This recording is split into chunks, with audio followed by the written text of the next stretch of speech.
First Friday of the month means garden for life during growing season here on the Jefferson Exchange. I'm Jeffrey Riley with Master Gardener Extraordinaire Lynn Kunstman once again. Lynn, welcome back to the Jefferson Exchange.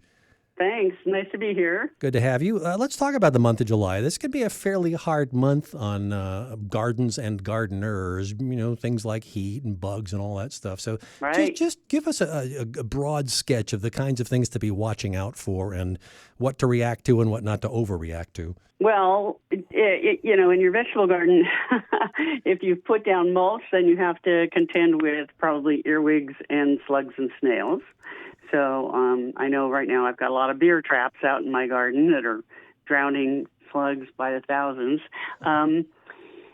Getting enough water or even watering to plants, because if you do kind of wet and dry watering, that can be problematic for blossom end rot with tomatoes. In my garden, lots of spider activity, which is a good thing. We want to see lots of spiders, running around out there. And I've got lots of earthworms doing their jobs. Mostly pulling weeds. If you're having a problem with weeds, I know I spend a lot of time pulling out lemon nutsedge and bindweed out of my bindweed, all over the place. It's everywhere. And if you made the mistake of planting, like I did, ornamental morning glories, they just come back year after year after year. And so I'm constantly finding those and yanking them out and composting them. Those things, you'll be harvesting berries this time of year. I usually boysenberries right now, but my boysenberries came like 2 weeks early. They're done. And that's really early for them. They used to come, like early to mid-July, and now they're finished by that time, at least in my garden. But raspberries are coming in, blackberries are coming in, the blueberries are ripening. You might have trouble with birds in your blueberries because robins and cedar waxwings really like them. So putting up bird netting is not a bad idea if you've got large blueberry shrubs that you want to protect.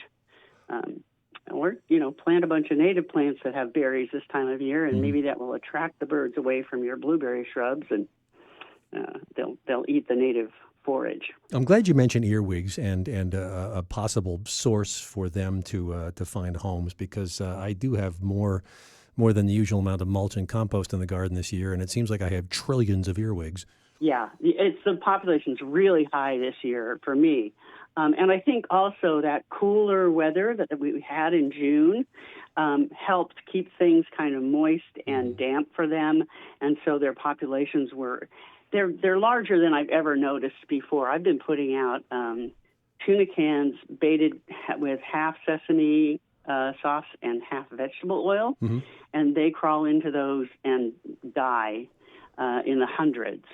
So those are very effective traps for earwigs if you don't want to, buy Sluggo Plus or some other, chemical. And what to put in them again? For them. You fill the can half full of soy sauce and then half full of vegetable oil. Okay, soy and sauce. And they just climb in and die. Yeah, it's like crack for them. I can't explain it any other way. I mean, you'll go out the next morning and the thing will be full of dead earwigs. Oh, wow. It's pretty disgusting, actually, but but it's very effective. So it's pretty gross. Yes, we don't mean to be laughing about the death of animals here, right. but these in particular. That's right. So, you mentioned beer traps too. Is that just a variation on the same theme? Tuna can with beer or something? Yeah. So we need more than a tuna can. I use an aluminum pie pan or a little aluminum barbecue tray, something that's small that will fit under a big pot because you don't want other things getting into it, and I put a large nursery pot over that, and then the slugs come in at night and they just climb in there. I don't know if they're actually wanting to drink or they want to go. I don't know, but they get in there and they die. They're apparently real lushes. There's like horrible bloated bodies in the morning, and So, my fiendish sense of humor. Right, right. So beard traps for the slugs, and the tuna can with half oil, half soy sauce for the earwigs. Mm-hmm. And then the other really awful pest that people will probably have in their yards, if you have any kind of debris in your yard, are squash bugs. Oh, sure. And they're horrid. They're just the worst. They can destroy a squash plant in 24 hours. So you have to be vigilant. I go out and hand pick them. You can take a bucket of soapy water with you and just take them off the plant, throw them in the soapy water, they'll drown. I just pinch them and they burst and then they're gone. Mm-hmm. But you have to make sure you see them all because they hide in under the leaves at the base of the squash. So the best way to do is to overhead water the plant, watch for them to run up because they don't like being rained on, so they come to the top of the plant to get out of the water at the base. They run up, and then you can grab them and throw them in the soapy water. All right. This is Garden for Life on the Jefferson Exchange. I'm Jeffrey Riley with Master Gardener Extraordinaire Lynn Kunstman. If you have ideas for future segments, send them along to jx@jeffnet.org. I understand that for folks who can't wait for our monthly visits to get stuff together and need some advice, you have some additional help out at the Extension Center this summer? Well, yeah. There's, the plant clinic is running. I'm not sure which days it's open, but generally you can call out there and see if the plant clinic is open. But also people can go online and to OregonStateCatalog.edu. I believe that's the link for it. Mm-hmm. And they can there's a gardening section, and you can get information about any subject you have, any question you have about any kind of gardening. And you can download that and print it out at home, and you have the resource, or you can just download it and read it online. It's all of that is free. You don't have to even leave.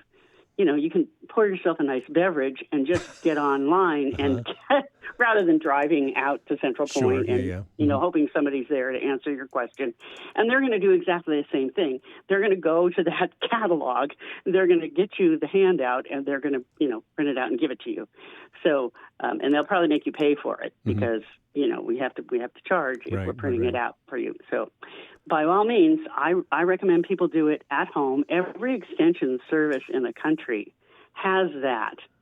They have that database, and so you can get that anywhere you are in the country.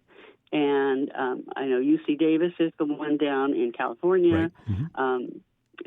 So wherever you are, you can just go online to your local extension service or your state extension service and get that information. Yeah, be careful typing in. Yeah, be careful typing in OSU. I've discovered because it tends to go to Ohio State, so specify Oregon State because they use theirs more than Oregonians use, the Oregon one. Right. So Ohio is a more agricultural state, and so they're people are accessing that all the time. Mm-hmm. Yeah, so put in Oregon State extension and go to it does take you to Ohio. You're right. I've done it myself. Yes. But all kinds of good stuff at the Oregon State site for sure. I use it myself to get ready for this segment. Yeah. Absolutely. It's just great. Now, there are demonstration gardens at SOREC, Southern Oregon Research and Extension Center, as well? Yeah, there are. And, people are welcome on that campus any weekday between 8 in the morning and 5 at night. And they can go and they can walk through those gardens. There are some really lovely gardens there, demonstration gardens, perennial gardens, a daylily garden, vegetable garden. And the raspberries are ripe now, so that's a good one to wander past. I've got my roommate is she volunteers out there in that garden, and nobody's been picking the raspberries, so she's been bringing home gobs. Oh, wow. So. It's worth going out and seeing what's out there. And we have our native nursery out there. We also have a native plant garden, with just the plants growing in it, wildflower garden, there's just a bunch of different gardens, something like 12 different gardens out there. Wow. So really, really a nice place to kind of stroll through. Mm-hmm. And you can drop into the office and ask questions at the plant clinic, or you can come to the nursery. I just got an intern for my nursery, and she is there Monday mornings, and we're always there Wednesday mornings because that's our work day out there. So if you wanted to talk to a specific gardener or visit the nursery, Wednesday mornings between 9 and noon are a great time to drop in and check out the nursery and visit with the gardeners that are running the different gardens. We have a master gardener who's in charge of each of those gardens, and they're more than happy to talk to visitors. Okay, that is the Southern Oregon Research and Extension Center, SOREC at 569 Hanley Road, Central Point. This is Garden for Life on the Jefferson Exchange. I'm Jeffrey Riley with Master Gardener Lynn Kunstman. Let's talk about figuring out what your garden needs in terms of nutrition, because we've reminded again recently of the fertilizer numbers, for example. And so remind people what those mean, the NPK numbers on fertilizers. Right. So N is nitrogen, which is NPK, nitrogen, phosphorus, sodium. I know the K doesn't sound, it sounds weird, but right. That's not sodium. I'm sorry, potassium. Potassium. So nitrogen, phosphorus, potassium. And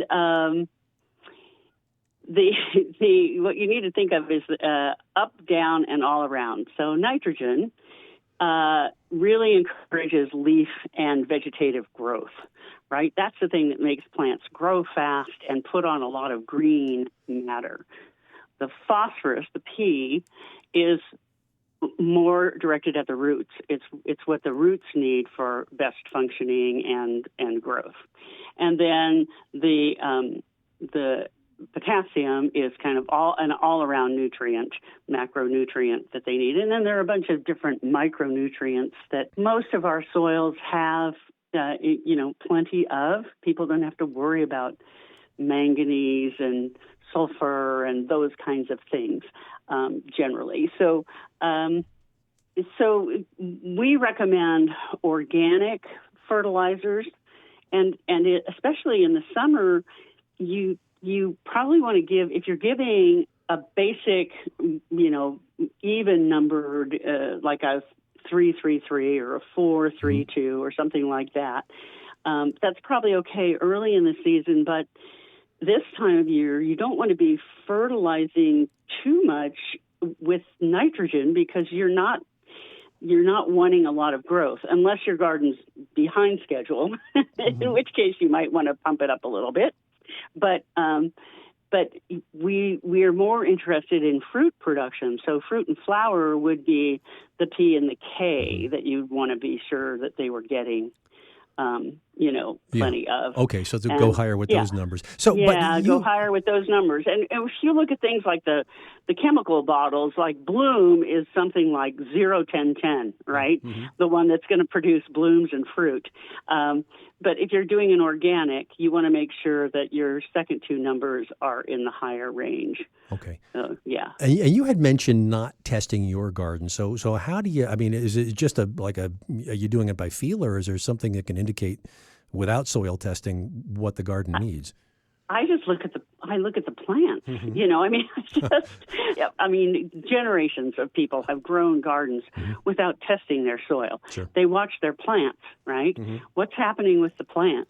And if the plant is looking stunted, then it probably needs some manure, or they take some rotted horse manure or something and put it on their vegetables. Sorry, rotted horse manure. When I see that, it just cracks me up. But go ahead. Yeah, right. Well, the bedding from a horse stall, you let it compost for a while and the ammonias break down, and then you put it out on the garden. That's what people used to do before there were chemical fertilizers. Right. That's what you had to do, Sure. right? Or you make comfrey tea. You chop the comfrey down in your yard and put it in a bucket and ferment it for a couple of weeks, and then pour that liquid around the base of the plants and, All right. water it in. So lots of different homemade fertilizer kinds of things. All right. So that's what I do. I watch the plants, and it's occurring to me now that people always want to know, well, when should I start things? And of course, we have our Master Gardener book that tells us what to seed during the month. But when I look at those pages now, in July, it says, well, put in carrots and lettuce and radishes, and you can do all these things. And I'm going, yeah, because the ones that I let go to seed in my garden are producing ripe seed now. Right. They're dropping those seeds in the garden. So, yeah, it's time to plant those. Okay. Right? All right. Yeah. We got to go. Yeah. This is Garden for Life. We're with you the first Friday of every month. I'm Jeffrey Riley with Lynn Kunstman from Jackson County Master Gardeners. Lynn, thanks so much. Yeah, you bet. Bye.